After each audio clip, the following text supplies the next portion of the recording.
সে আল্লাহকে ভালোবাসুক, আমার নবীকে ভালোবাসুক, কিসমত চেঞ্জ হয়ে যাবে। যদি ইমানদার হন তাহলে ধৈর্যশীল হতে হবে। কি হতে হবে? ধৈর্যশীল। দেখেন একটা হাদিস মনে পড়লো, আমার নবী পাহাড় দিয়ে যাচ্ছেন, হঠাৎ করে আবু জাহেলের সাথে দেখা। কোন জাহেল? আওয়াজ দেন, কোন জাহেল? উনি কি ভালো মানুষ না অভদ্র মানুষ? অভদ্র মানুষ। অভদ্রতা শুরু করে দিয়েছে। নবীজির সাথে দেখা হয়েছে, নবীজিকে অকথ্য ভাষা গালিগালাজ করছে, নাউজুবিল্লাহ। সুমা মায়াজালা, নবীকে উল্টাপাল্টা কথা বলছে। নবীজি একদম কাফুল লিসান, চুপ করে আছে।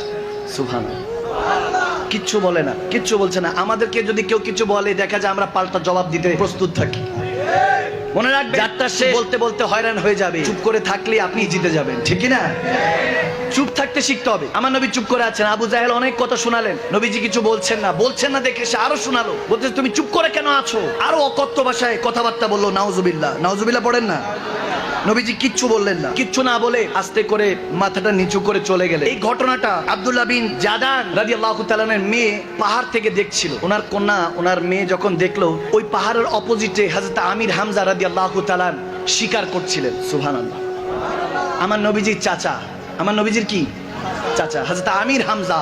আসাদুর রসুল ডাকা হয়, রসুলের সিংহ ডাকা হয়। সুবহানাল্লাহ বলে। আসাদুল্লাহ, আল্লাহর সিংহ হলো শের খুদা আলী, আর আসাদুর রসুল ছিলেন হযরত আমির হামজা, মদিনাওয়ালার চাচা যান। সুবহানাল্লাহ পড়েন। তো হযরত আমির হামজা শিকার করছেন। যখন শিকার করছে, হযরত আব্দুল্লাহ বিন জাদান রাদিয়াল্লাহু তাআলা এর মেয়ে দৌড়ায় গিয়ে হযরত আমির হামজাকে বলতেছেন, কি ব্যাপার, আপনি এখানে শিকার করছেন? ওখানে মুহাম্মদ বিন আব্দুল্লাহ আলাইহিস সালাম, অর্থাৎ আমার নবীর কথা বলছেন, আপনার ভাতিজাকে আবু জাহেল কটূক্তি করলো, অনেক গালমন্দ করলো, এবং যেতে যেতে মাথার মধ্যে একটা লাঠি দিয়ে বাড়িয়েও দিল। নাউজুবিল্লাহ। তারপরে তিনি কিছু বললেন না, এতিম বিধায় তেনার উপর টর্চার হচ্ছে, আপনি কিছুই বলবেন না। এখন চাচা তো যখন রক্তের উপরে আক্রমণ হয়েছে, কোদাল তো বুকের দিকে টানে, ঠিক না? চাচা তো ভাতিজার ব্যাপারে যখন এরকম শুনেছে, রক্ত টকবক করে উঠলো।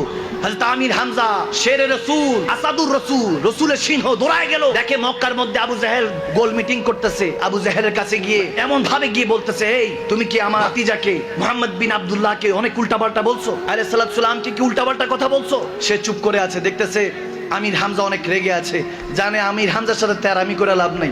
আওয়াজ দেন। কিছু এলাকার মধ্যে দেখবে, আমাদের প্রতিবেশীর মধ্যে আশেপাশে এমনও আছে কিছু শক্ত মানুষ, ভালো মানুষ আছে, যারা এমন তেরা এমনি ভালো, কিন্তু যদি বেশি দস্তাদস্তি করেন, তেরা মানুষের রাগাইলে সমস্যা আছে, ঠিক না?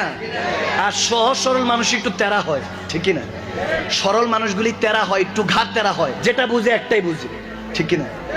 আর ওটা শুনতে চায় না। যখন কি বলতেছে আবু জাহেল, ওনার নাম ছিল আবুল হেকাম, আমার নবী ডাকছে আবু জাহেল, বড় যখন লকব দিছে সেটাই টাইটেল হয়ে ছিল আবুল হেকাম, হিকমতকারীদের বাদশা, হাকিম, হাকিমদের পিতা বলা হতো। আমার নবী বলে, কিসের তুমি হাকিমের পিতা? তোমার নাম আবু জাহেল, তুমি জাহেলদের পিতা। নবী নাম দিয়ে দিছে, ওইটাই সারা জীবনের জন্য নাম হয়ে গেছে, ঠিক না? আমার নবী যেটা করে সেটাই আল্লাহ পছন্দ করে, ঠিক না? এখন যখন সেই নবীকে কষ্ট দিল, আমির হামজা বলতেছে, আমার ভাতিজাকে তুমি এটা বললা, ইচ্ছা মতো গালি দিয়া ওনার যে ধনুক ছিল, ওই ধনুকের ওটা দিয়ে দিছে আবু জাহেলের মাথায় একটা বাড়ি খাওয়ার পরে এত লোক কাফের সামনে মুশরিকরা কেউ সাহস করে না। আর আমির হামজা তখন কালমা পড়ে না। ভাতিজা হিসাবে ভালোবাসতেছে, ভাতিজা, নবী হিসাবে নয়। আর আমরা তো রেডিমেড মুসলমান উম্মত, আমরা যদি ভালোবাসি, দামটা ইজ্জতটা বাড়িয়ে দিবে কে? এই কথা শুনে আমির হামজা বাড়ি দিয়ে আমার নবীর সাথে দেখা করতে গেলেন। তখন খাদিজাতুল কুবরা উম্মাতুল মুমিনিন তিনি ওখানে ছিলেন, নবীজির ব্যান্ডেজ করতেছেন, মাথার মধ্যে যেহেতু বাড়ি পড়েছে, সুমা মাআযাল্লাহ, আমার নবীজির মাথা মোবারকে বাড়ি পড়েছে। উম্মত, আপনার আমার জন্য আমার নবী কষ্টগুলি করেছেন, ঠিক না? ঠিক না? আমার আপনার জন্য এই পরিবর্তন আমার নবী কষ্ট করেছেন। দো জাহানের বাদশা নবী আরশে থাকতে পারতেন, মদিনায় পিঠ লাগিয়ে রব্বি হাবলি উম্মতি বলে কাঁদছেন আপনার আমার জন্য, ঠিক না? ভাইয়ের আমার, বাবার আমার, যখন হযরত আমির হামজা হাদিসে এসেছে, যখন ঘরে গেলেন, দেখেন নবীজির মা খাদিজাতুল কুবরা ব্যান্ডেজ করছে। নবীজি আমির হামজাকে দেখে, চাচা জানকে দেখে ভাতিজার মনে কষ্ট আসলো, নবীজির মনে কষ্ট আসলো। আমার নবীজি আমির হামজাকে জড়িয়ে ধরলেন, আমির হামজাও কাঁদছে, আমার নবীও কাঁদছে। কি প্রেমময় মুহূর্ত।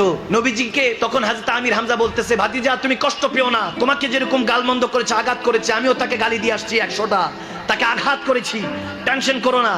তখন আমার নবী বলতেছে, আমি এখানে শান্তি পাবো না, আপনি যদি আমার আল্লাহর কালমাটা পড়ে নেন, ওখানে আমি শান্তি পাবো।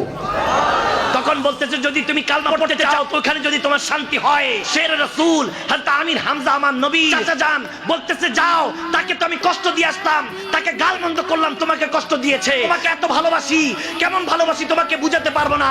আরে চাচা ভাতিজার ভালোবাসা কত গভীর হতে পারে, হযরত আমি হামজা আর আমার মদিনাওয়ালার ভালোবাসা দেখলে বোঝা যায়। সেখানের মধ্যে হযরত আমির হামজা চোখের পানি ছেড়ে আমার নবীর হাতে কালমা পড়ে মুসলমান হয়ে গেল। সুবহানাল্লাহ।